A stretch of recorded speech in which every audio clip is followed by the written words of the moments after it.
Hello and welcome to the Fantasy Life Show. Happy Monday, everybody. I'm your host, Ian Hartitz. It's a great day to be great. It's a great day to break down all kinds of news that broke over the weekend, injury updates, along with some wide receiver superlatives that we will be breaking down as well in the second half of the show. So thank you guys for tuning in, and thank you to Fantasy Life's finest, Chris Allen, for joining me on this lovely Monday morning. Chris, how's it going, my friend? I'm doing well, brother. I mean, we had some live action football. Got cut short due to the weather, but that's all right. I mean, we're going to push through, see what more news we get out of training camp. And of course, I mean, we got more preseason action ahead of us. So happy to dive into it and talk more ball with you, my man.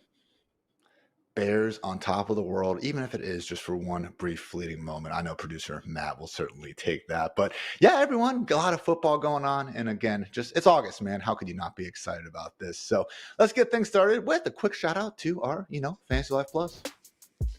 Fantasy Life Plus, our premium product over here at Fantasy Life. And guys, just trying to really give you all the tools that you need to, be a freaking great fantasy manager. Because at the end of the day, what is fantasy football about? Yeah, having fun, but also getting those bragging rights over all your friends and family. So premium rankings, projections, ADP data, in addition to what I believe is our single best tool, Draft Champion, which lets you customize all your league settings, keepers, basically anything you could want to do into a mock draft setting where it's quick, it's easy, and it gives you immediate feedback on basically everything throughout. So if you guys have been tuning in daily, you've seen Chris and I use this very tool, usually on our Wednesday show, and yeah, pretty freaking cool. So check it out, tier 2 subscription. Truly, guys, less than one Chipotle burrito per month. So not trying to break the bank, just trying to make you, yes, you, a scholar, a better fantasy player. So check out Fantasy Life Plus, and also check out what we got coming with the news.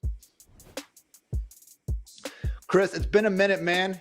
Had to do some recorded shows last Thursday and Friday, and obviously the weekend had some madness coming in. So really, really big news day here. And accordingly, let's freaking get after it. Starting off with some wide receiver injuries. Did not take long for the injury gods to try to mess up everything that we've come to know and hold true about the position. And yeah, man, we got actually Xavier Leggett now dealing with a foot injury. Now, no fracture. He is considered day-to-day. X-rays came back negative. Shocker, Chris. Every single time someone gets hurt, immediately NFL reporters, x-rays are negative, we'll see what the MRI says. So yes, we will see what the MRI says, but certainly not great news for the Panthers first round rookie wide receiver. We also have Puka Nacua leaving practice early, came back, had a wrap around his knee. We're not exactly sure what it is yet, but when you can say someone's missing time with a knee injury, they left practice with a knee injury, your mind immediately goes to the worst. So doesn't seem like we're looking at some sort of horrible situation, but obviously Puka Nacua usually going in round one. We'll certainly stay tuned to that. And then also probably most problematic, Chris, at least in terms of immediate timeline that we know of,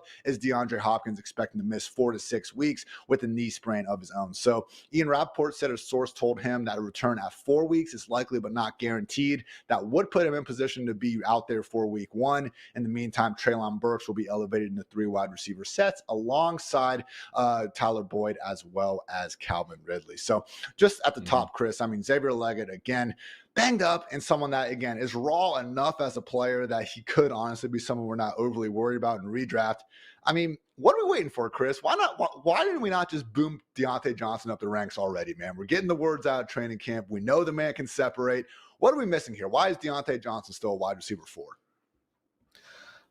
If I had to guess, it's more about the old adage of wide receivers switching teams, some people having concern about, and also the way that he left Pittsburgh. I mean, it wasn't under the I wouldn't say the greatest of terms or anything like that. It wasn't like he was a celebrated wide receiver leaving Pittsburgh. A lot of people, what was it? The clip of him, kind of walking by a play as it was going on towards the back end of last season. The ball was on the ground. Yeah. So questions about his effort, how much he was actually attached to the team, so on and so forth. And then moving to a franchise with a quarterback that we had seen be a complete disaster in his rookie season, for Bryce Young. So I think those two things combined were kind of more of why most folks were going to be out on Diontae Johnson. Has nothing to do with how he is when he's on the field, when he's on, nothing about the fact that he's been one of the more high-end target earners for the past 2 or 3 seasons before he was playing somewhat injured in the 2023 season. None of that. It was just more about the qualitative parts of his game, while he was in Pittsburgh, his move over to, let's say, a less than enthusiastic franchise or a team that we're less enthusiastic about. So I guess I can understand that. So, but otherwise, for Leggett, I am somewhat concerned. I'd love to see him get out there in the field. I mean, that man from the accent to how he can play, like how we think he can ball out, like once he's on there, in his own words, I think he's gonna be ready, like once he's actually like healthy and ready to get back on the field. So hopefully we'll be able to see it sooner rather than later. Again, Liga is a freak among freaks. If you want to look at the relative athletic score, which again just combines height, weight, speed, quickness, jumping ability, and all that, 36 out of over 3,000 wide receivers have been tracked since 1987. So when Dame Brugler's talking about, watching the film and getting some DK Metcalf vibes, yeah, that's the sort of ceiling we're looking at with Liga. Understandably, though, just 1 year of true booming production in college. Either way, get better soon. But yeah, Diontae Johnson, might be talking about him a little bit more later. But right now, going outside the top 100 picks on ESPN and Yahoo. As I always say, guys, don't hate the player, hate the ADP. And right now, pretty easy to really love Diontae Johnson's ADP. Chris, don't want to get too going with Puka because, again, we just don't really know what's going on yet. Maybe he's back out there today and everything is fine. We are, reacting to very little, just, I guess, given injury information right now. But with that said, interesting report from ESPN's Jeremy Fowler, who's been going through a bunch of training camps. And he just brought up that Cooper Kupp, finally healthy this offseason, lest we forget. This time last year, he was sidelined with a hamstring injury. Basically just mentioned how Cooper Kupp has been the clear-cut guy, the engine of this Rams offense. And, Fowler, not exactly a fantasy guy, but he mentioned being surprised at Puka's first-round ADP. So, I mean, do you see the bigger discrepancy there, Chris? Because, again, it's one of these weird things where if you think Puka is the 10th or 11th best fantasy wide receiver this year, you're pretty much fading him because the dude is going wide receiver 7. That has been my position. I do think the discrepancy between him and Kupp is a bit too wide. Whereas, guys like AJ Brown, guys like Tyreek Hill, we have more verifiable evidence that they are going to be the pretty clear 1A versus the 1B in their offense, because we've actually seen that, in longer stretches of regular season time. So just overall thoughts on this Rams pecking order with a healthy version of Cooper Kupp and hopefully Puka as well.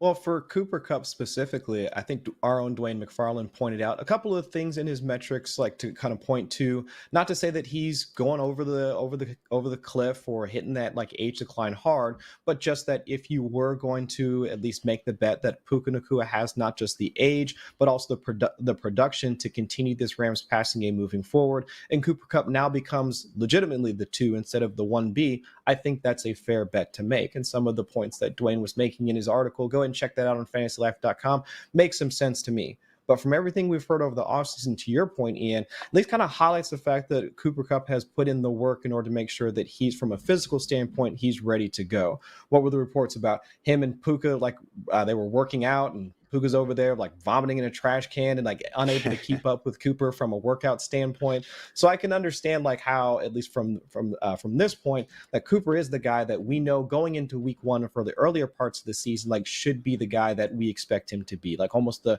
2022-ish version like of Cooper Kupp.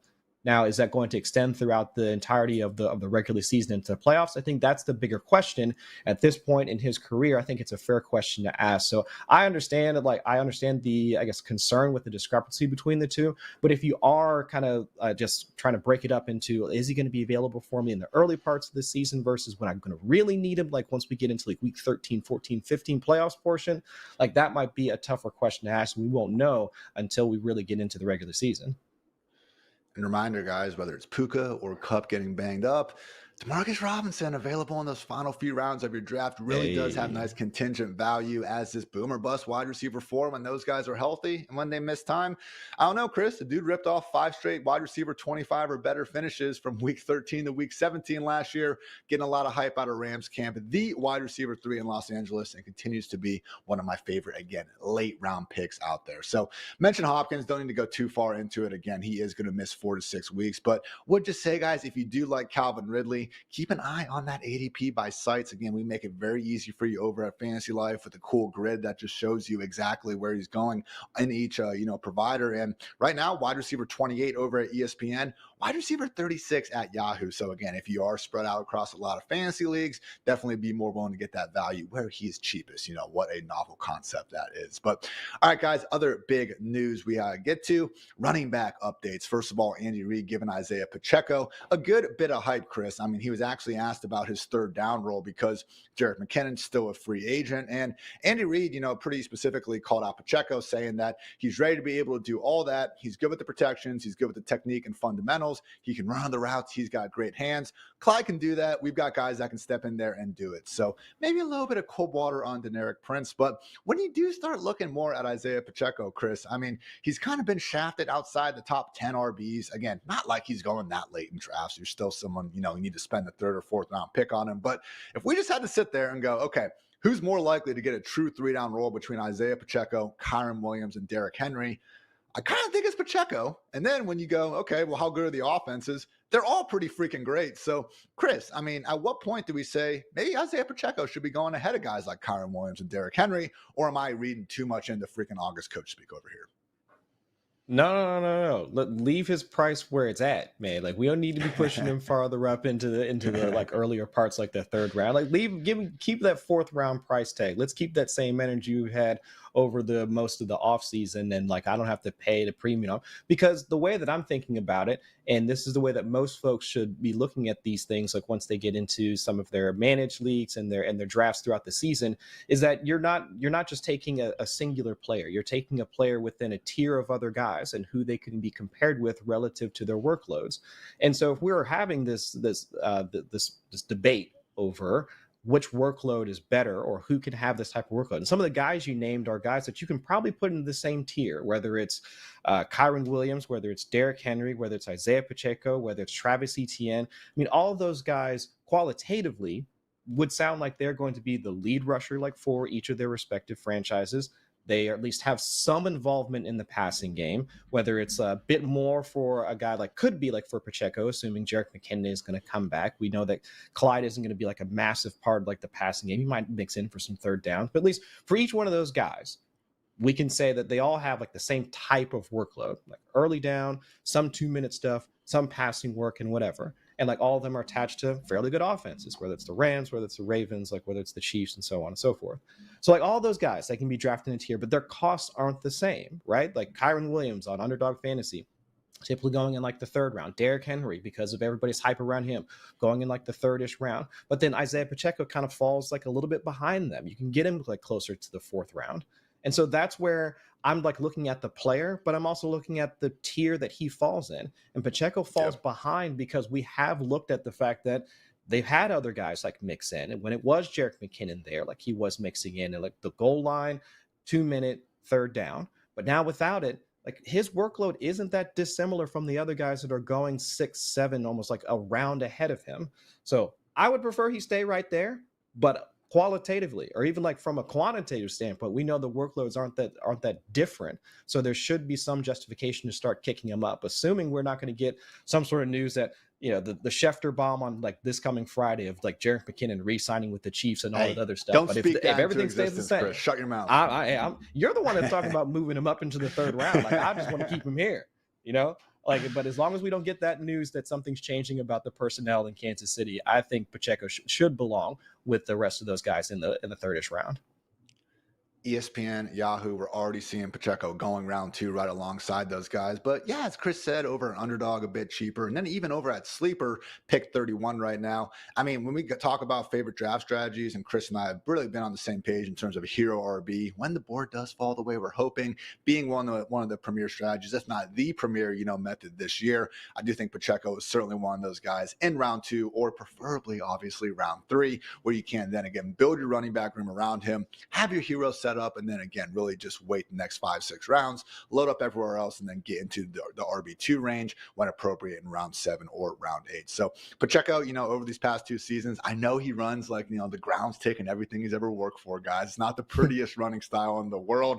If Nick Chubb's the most pure runner, you can make an argument Pacheco's the most impure runner out there, but still 14th and 9th in next gen stats, rushing yards over expected per carry, and he's caught 75 of his 82 career targets out there. So not saying he's got the same, high ADOT, kind of difficulty as a CMC, but yeah, that's the single highest completion rate of any player with 150 plus targets over these past 2 seasons. Certainly seems like he's being set up to have, that fantasy kind of game breaking Kareem Hunt role that we saw a couple years ago. So good stuff there. And then, yeah, just more of a quick update real quick. Panthers running back Jonathan Brooks actually will not likely be available until week 3 or 4 of the regular season. So again, we kind of already expected this. We were hopeful maybe maybe he'd be ready to go. And he could be. Head coach Dave Canales didn't rule out that, Brooks could be active before weeks 3 or 4. But basically saying that, yeah, with Breece Hall and the Breece Hall kind of method of last year, like they're going to ramp him up, even if he is active in weeks 1 or 2, probably not going to be someone we can actively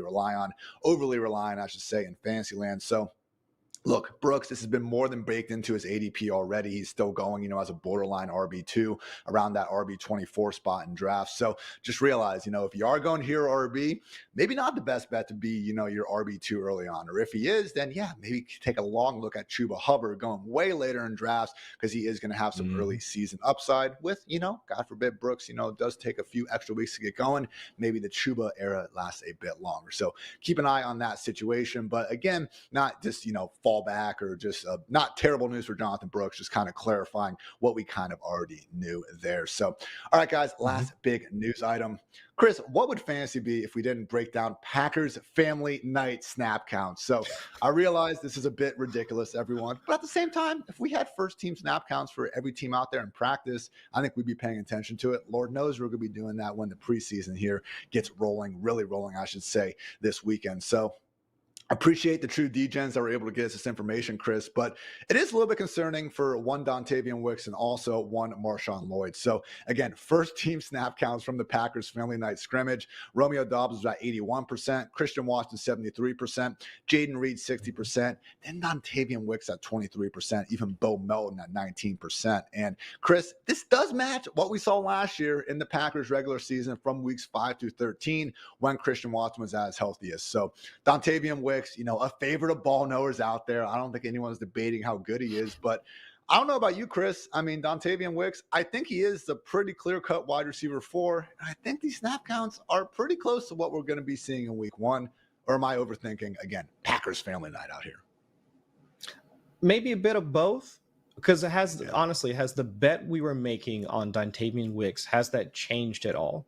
Because we knew going into the offseason that he was going to be a part of a rotation for the Packers passing game, especially with Christian Watson coming back healthy. He's figured out I think there was a pretty good story about the research that was done on his hamstrings and some of the work that he's been able to do to make sure the legs were the right length, something along those lines. But either way, with him coming back, Dobbs still there, Bo Melton's still a part of it. And of course, we haven't even talked about the 2 tight ends. I mean, Tucker Kraft still dealing with his injury, but Luke Musgrave there. It's we knew he was going to be a part of a rotation. And so you mean to tell me that, okay, he doesn't get as many snaps on game night that's changed? What has changed about his situation? Nothing. We expected going into the offseason that he was going to be part of this rotation. We expect that he's still going to be, I would say, a larger part of the rotation than he was last season. So at least for me, the news doesn't change anything. I wasn't making that bet in the 9th-ish round, 9th, 10th round or so for Wicks, saying that he was going to take over Christian Watson's job. That wasn't the bet I was making. I wasn't making the bet that he was going to take over Romeo Dobbs' role. That really wasn't the bet I was making either. I was just making the bet that he was going to be at least a larger part of the rotation throughout the entirety of the regular season.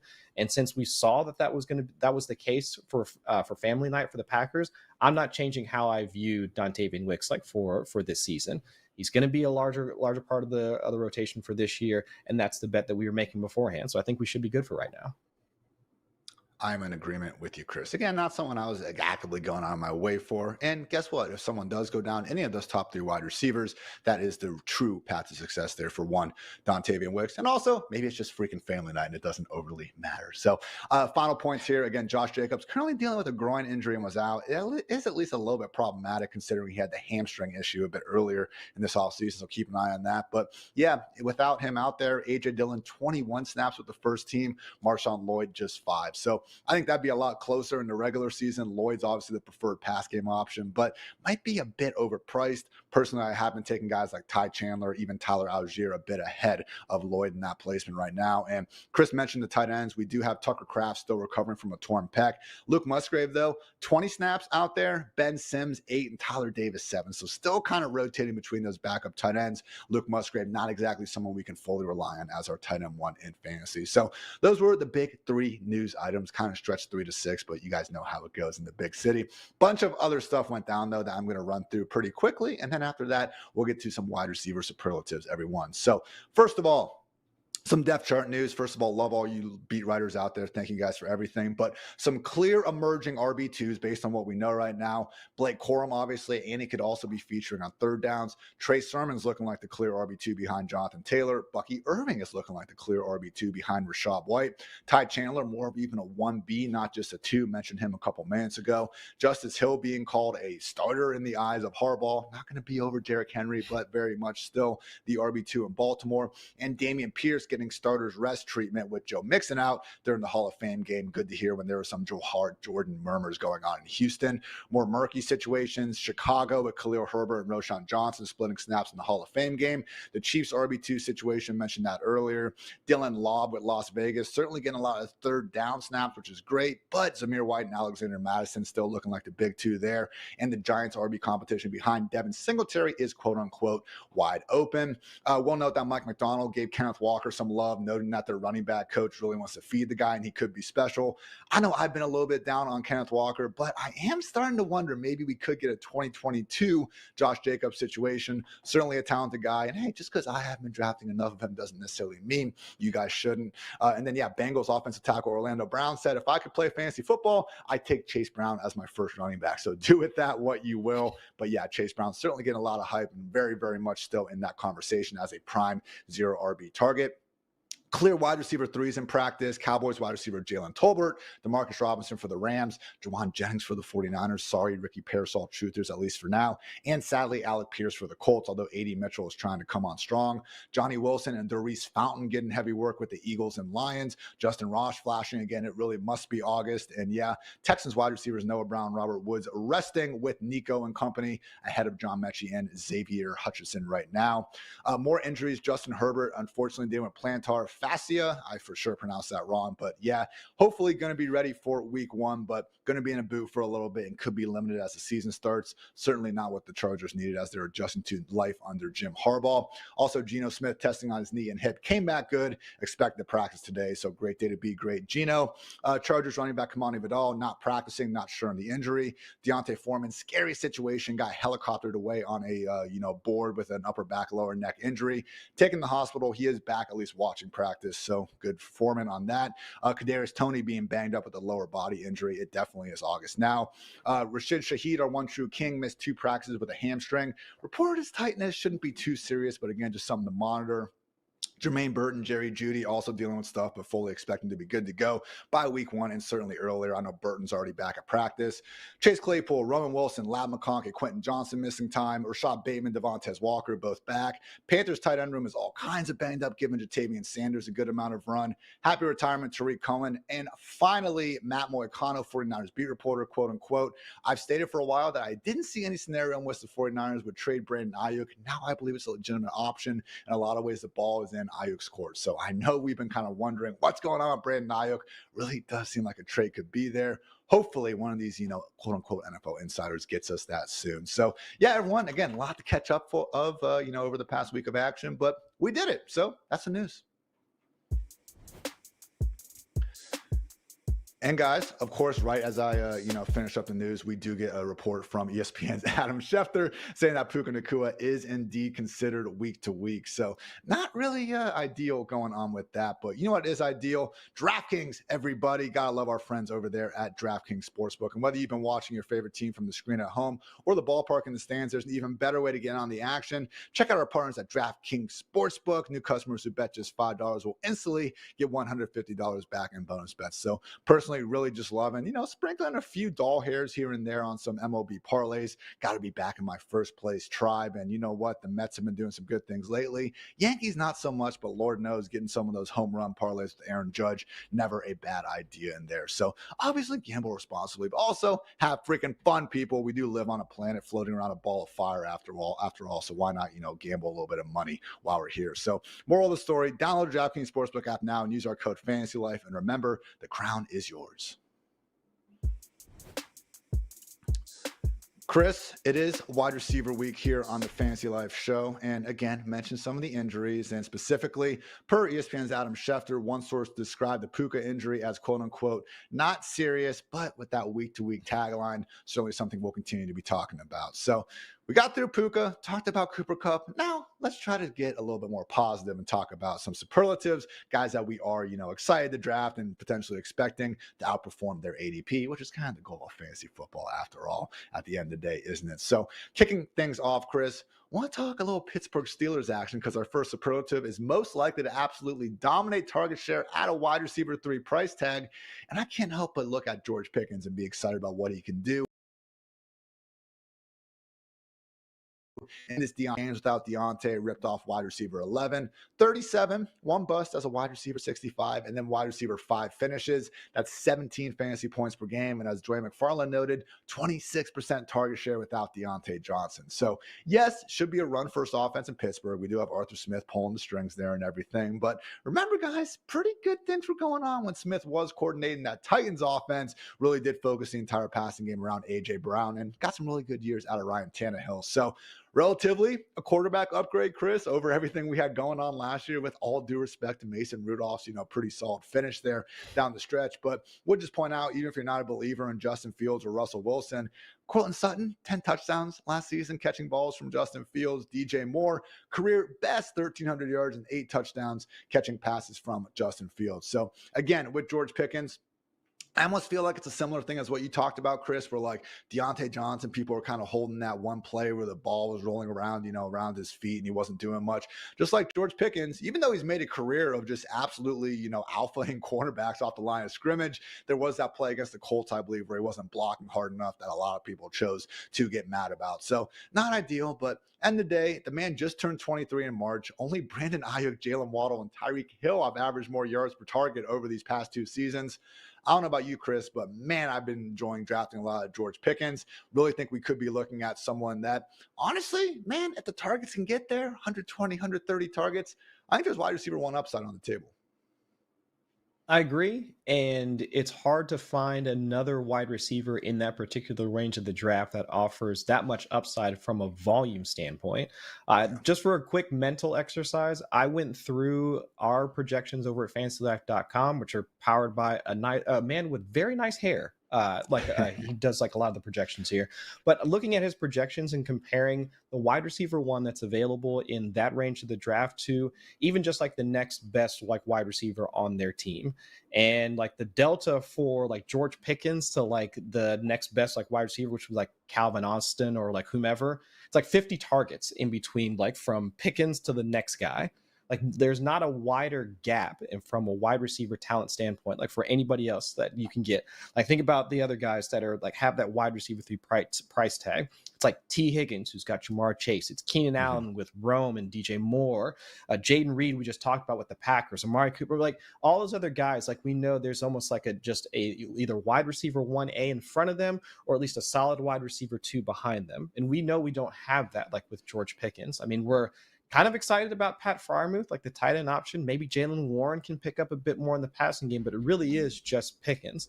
So from a volume standpoint, he's what we want. Like he has at least that quick path to upside.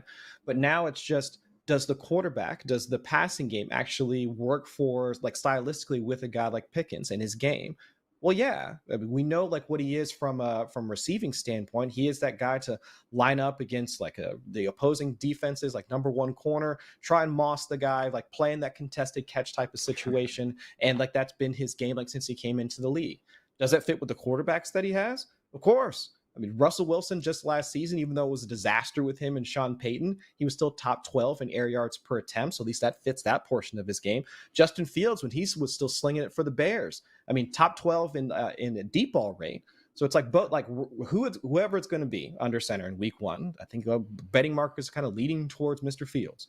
But at least like that at least gives us some credence to the idea that Pickens, regardless of who's going to be under center, should still be able to create in the ways that we've seen him create in the past. And while they can be volatile at times because you are asking him to play in that intermediate to deep part of the field, he has the quarterback that's going to deliver the ball to him like in that fashion.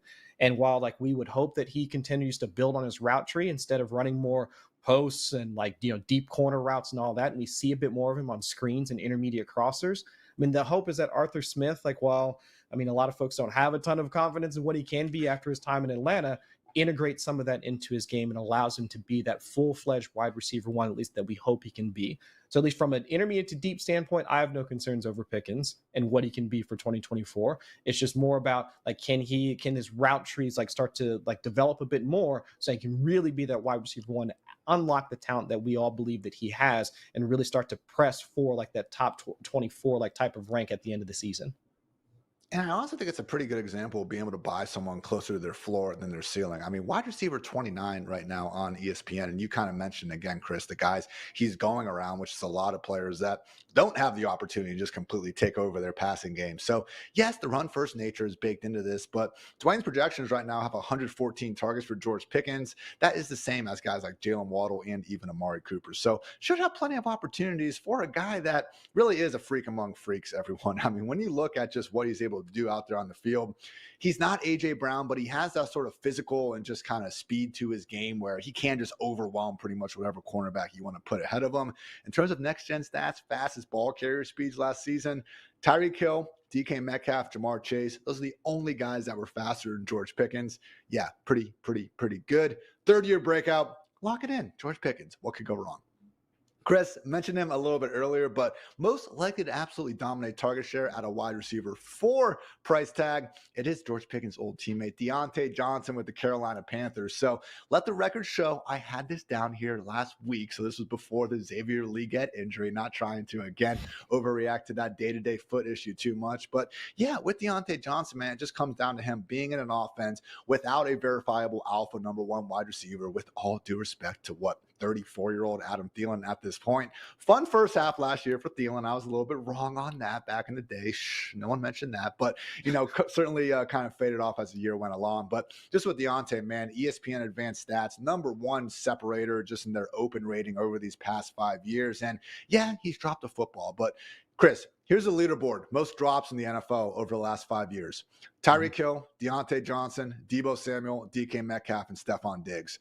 Maybe dropping's more of an aspect of getting open and getting targets a lot, because I don't think those guys exactly suck. So yes, the drop rate at 7.3%, but that's still lower than guys like Deebo and DK Metcalf. And again, 7% drop rate, you see the worst of the worst in the league, more close to 10 or 11%. So really hasn't been a major issue. And when we do look at the FantasyLife projections, man, 124 target projection for Diontae Johnson. That's more than 30 than the next closest wide receiver. So at some point, Chris, I think we do have to put a bit of weight behind what the coaches are saying, particularly when it is, a bit of an unproven situation like this. And Panthers head coach / quarterback whisperer Dave Canales, quote unquote, as we build our offense, we really try to feature someone. And for us right now, where is Diontae Johnson at? So again, Chris, talked about a little bit at the top of the show, but if you just had to, again, look at just every wide receiver priced outside the top 36 and say who has the best chance of, clearing 150 targets, I think it's pretty easily Diontae Johnson.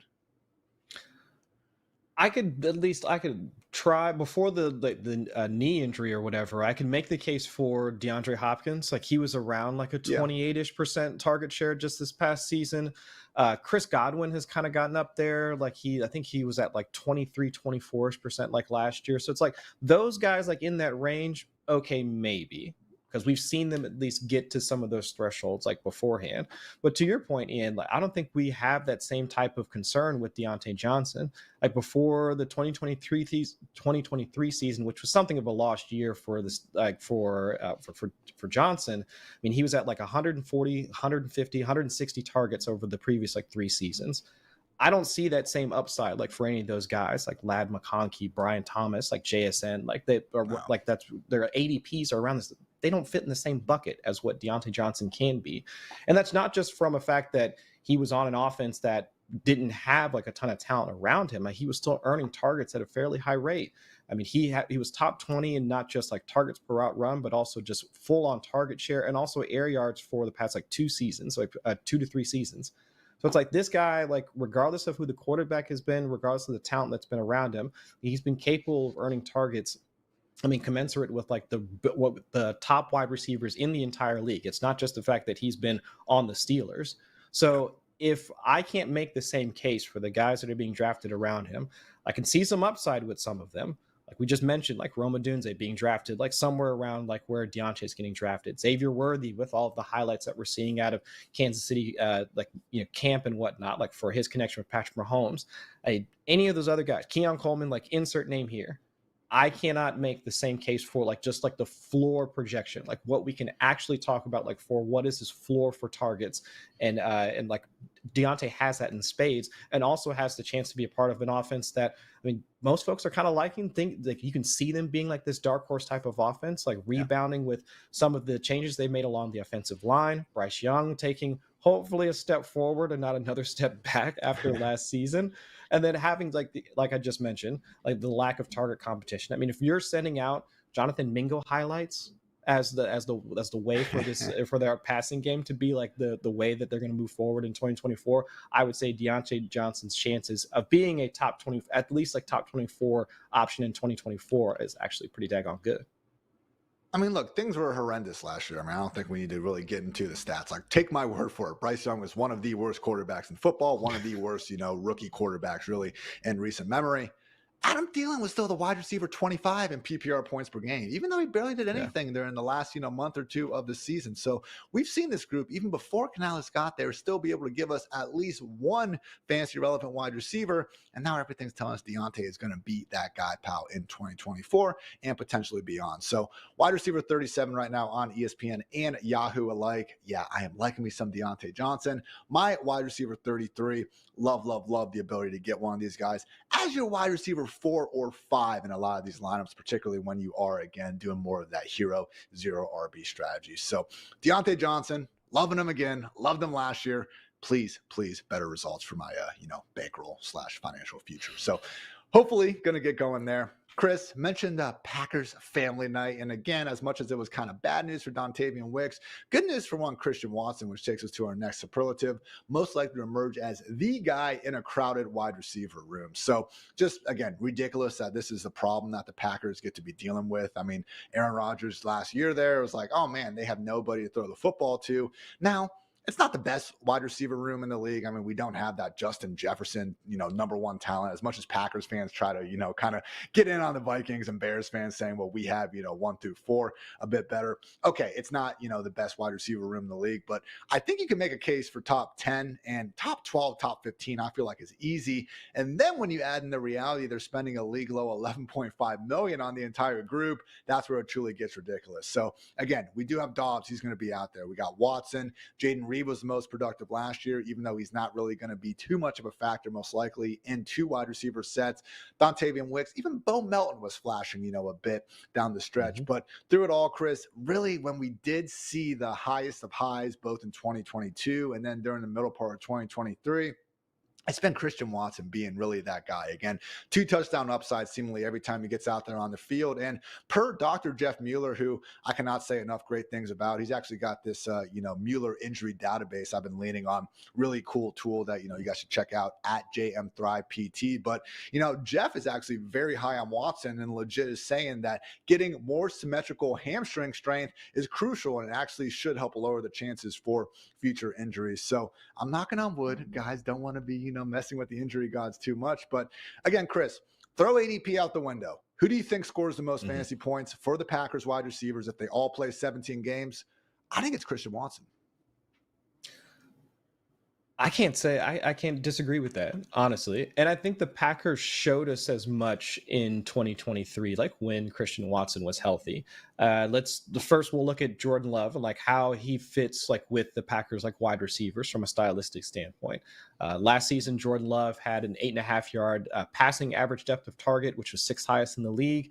I mean, that fits with how Christian Watson tries to play like more downfields, like him, Romeo Dobbs. I mean, Jaden Reed played more in the short and intermediate parts of the field. Same for the tight ends, so on and so forth. But now let's focus on Christian Watson when he was actually out there on the field, like weeks 5 through 12. Those are about the times when he played more than 75% of the snaps. When they were playing in 12 personnel, when it was just 2 wide receivers out there on the field, he had the highest route rate of the wide receivers for Green Bay, over 81% of the routes. So that's where the concerns for a guy like Jaden Reed come into play. That's where the concerns for a guy like Dontavian Wicks come into play. So he was Watson was their wide receiver 1 in those particular situations. Also, it's not just the fact that he was playing as their primary X receiver, also moved into the slot at about a 35-36% rate. So it wasn't just like, all right, just go stay there on the outside. That has been like how Dobbs has played in the past. Like, we'll also move you to the interior. So teams like to try and be able to scheme up their wide receiver one as much as possible. I mean, look around the league, from Puka Nacua to Jamar Chase to Tyreek Hill. Guys play inside and outside. And so that is what Christian Watson has been like for the Packers. But now it's like, all right, well, even if they move him into the interior, does that change like his ability to create explosives? No.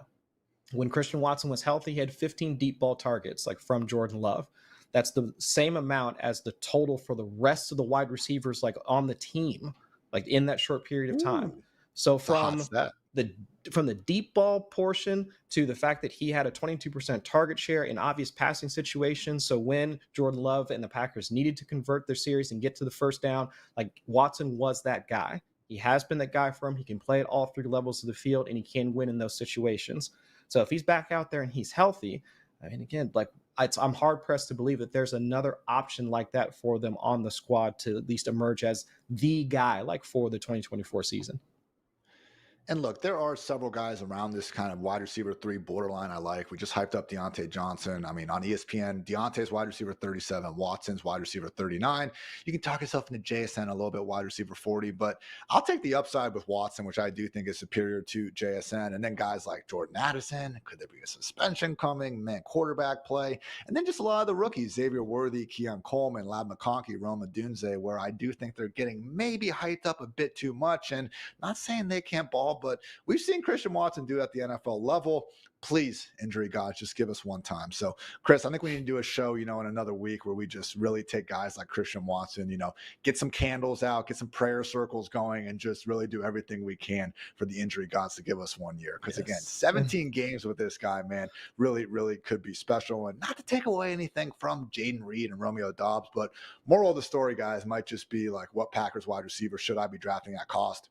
Yes, do it. They're going to be putting up some numbers there, and it could be a little annoying to try to figure out who's going to get there. But as things stand right now, certainly seems like Watson still has that starting job. Should be pretty good returns in Fantasyland, as long as those hamstrings don't start barking again. So good stuff there.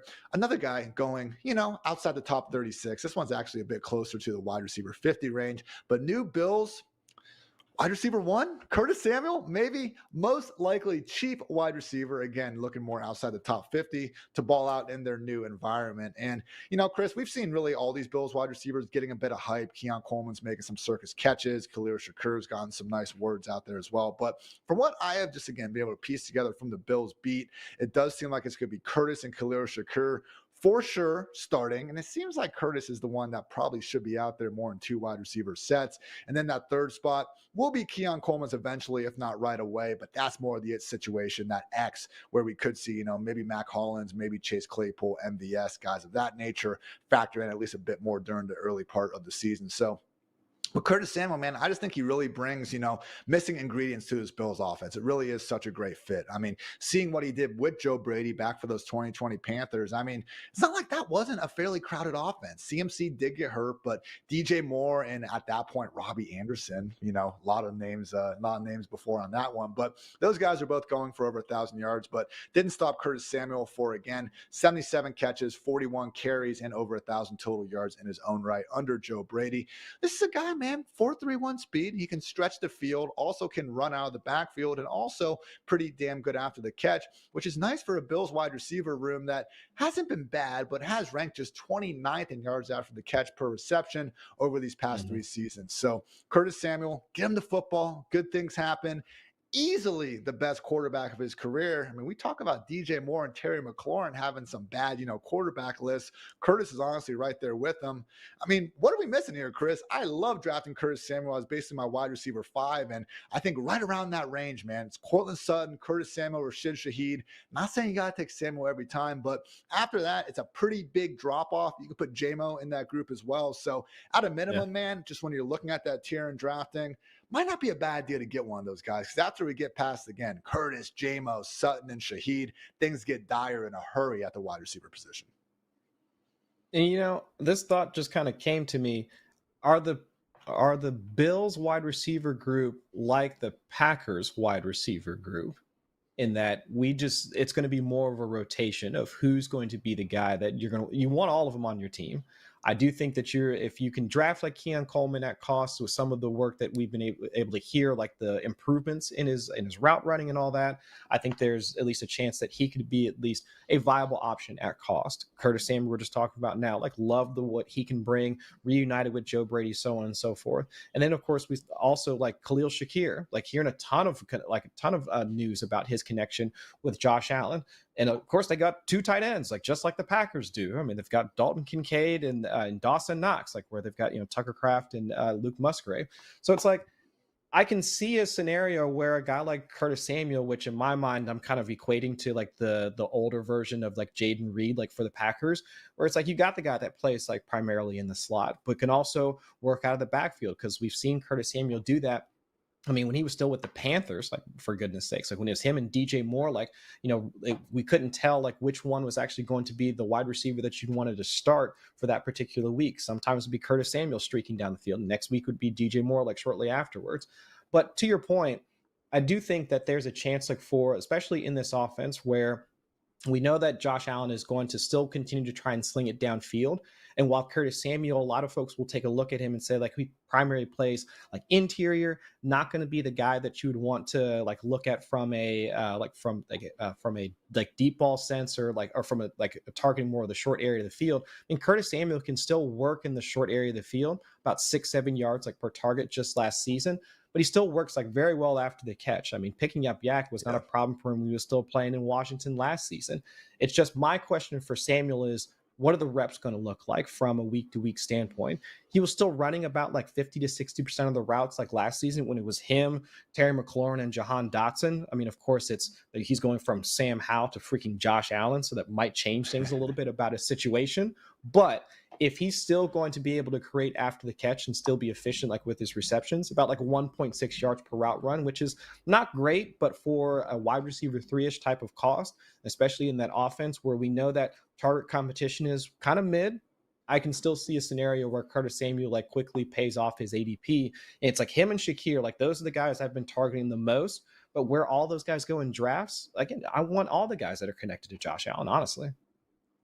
And again, can't stress enough, guys, just being familiar with whatever provider you're using for your fantasy league and trying to take advantage of just some pricing differences around the industry. I mean, I'm looking at it right now. Curtis, pick 148 on ESPN, Sleeper 121, Yahoo 129, NFFC 117, FFPC 123.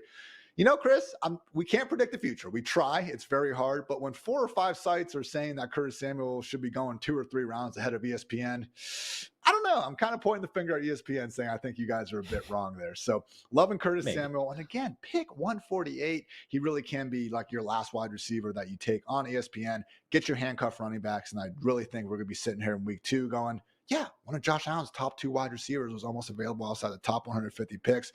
What were we thinking? Well, that will not be you because you already have him on the bench. So good stuff there. Another crowded wide receiver room with some new parties. Chris, Kansas City, still the most likely wide receiver to ball out there. I don't know about you, man, but I am going with Marquise Brown. So not the biggest deal. Didn't exactly even get Curtis Samuel money out there, but still 1-year deal worth up to $11 million. And just a reminder, guys, that the last time we really did see the artist known as Hollywood healthy, absolute savage in those first 6 weeks of the 2022 season before he broke his foot. I mean, 122 catches, 1,374 yards, 9 touchdowns. That was his pace. He was the overall PPR wide receiver 5 again during the first 6 weeks of that season. So last year really just was never healthy. Great stat from Fantasy Points Scott Barrett.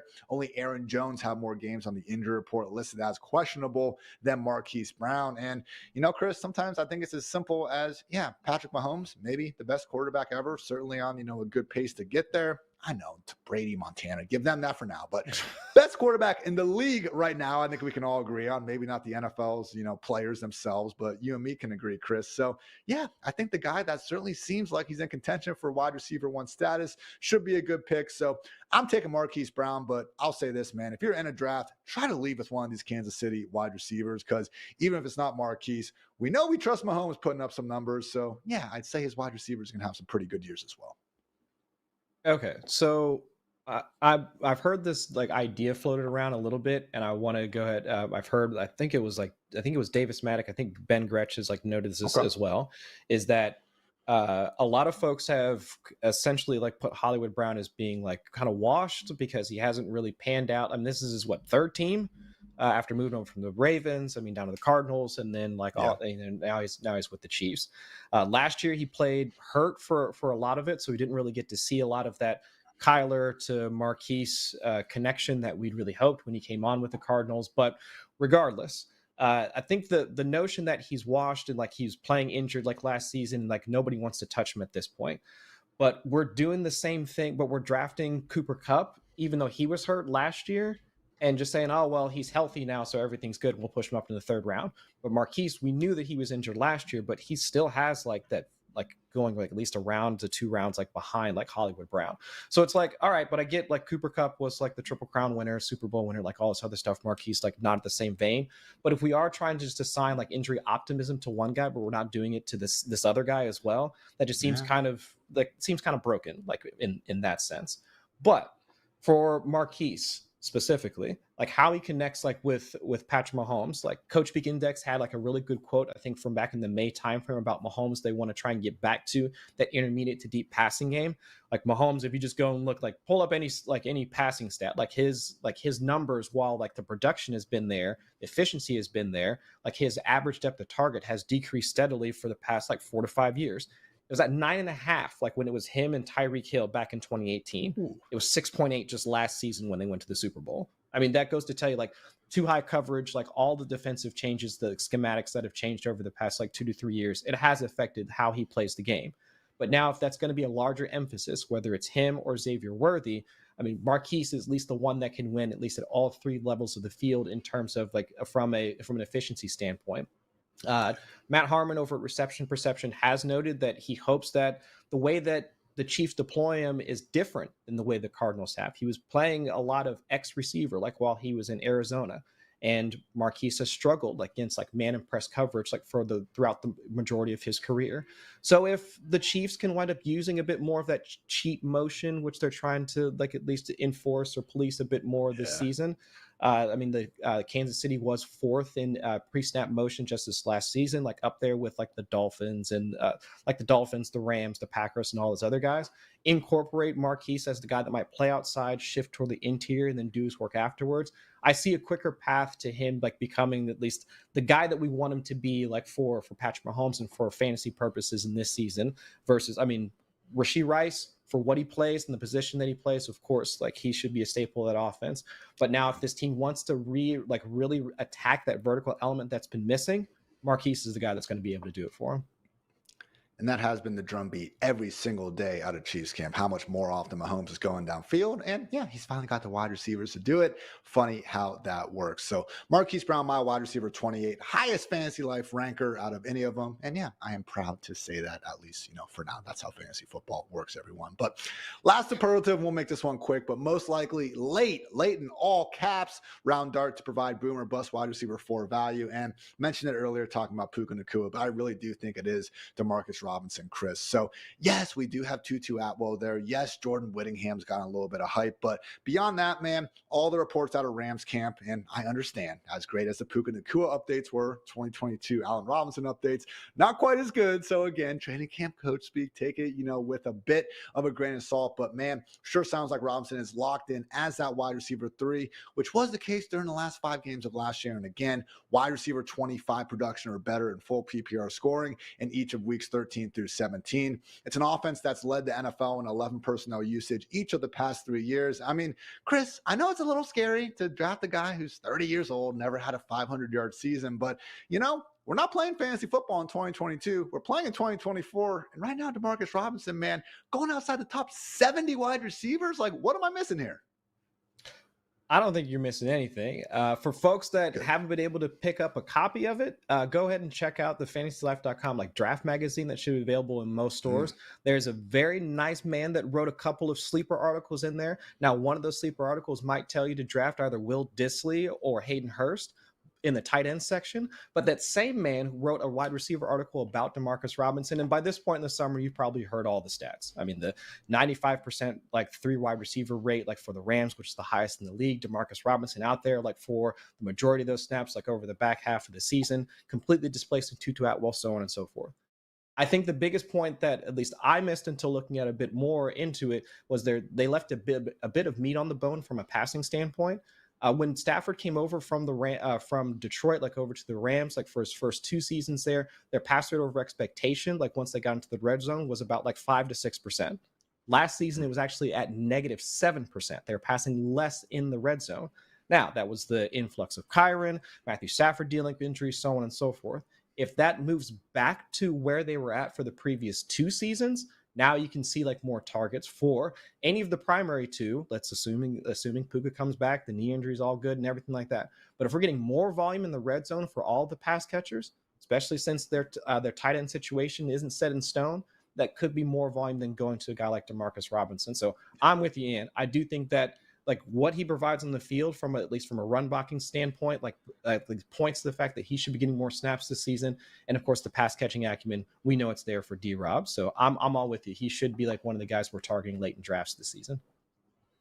Quick summary, everyone. Again, George Pickens, Diontae Johnson, Christian Watson, Curtis Samuel, Marquise Brown, Demarcus Robinson, guys that, again, we do feel like can return some nice boom for the buck that you're currently paying them for. So it would be a lot easier, Chris, to sit here and be like, yeah, have you heard about this Justin Jefferson, this Amon-Ra St. Brown guy? Like, they're really going to have some good years. But again, I think it's pretty easy for everyone to have some good-looking teams through 3 or 4 rounds. Middle rounds, that's where, those fantasy championships are, made or not made, but you're going to make them because, again, hopefully getting the right guys. So, again, invite everyone. Check out FantasyLife Plus. You can get all the rankings. Again, just the tools that guys like Chris and myself are using to get you guys this information in the first place. We'll keep trying to teach you guys, give you the fish in terms of all of our free content and everything. But, again, FantasyLife Plus, you got a few extra dollars, might be well worth your investment. So, great stuff, Chris, and great stuff, listeners. We appreciate you guys. We'll be back tomorrow at 9 a.m. Eastern. Myself and Dwayne McFarland going over some of the biggest questions facing the position. So it's wide receiver week. Football's in the air. Full slate of action this weekend. I absolutely love it. So for Chris, for producer Matt, I'm Ian. Thanks again for tuning into the Fantasy Life Show. And until next time, take care, everybody.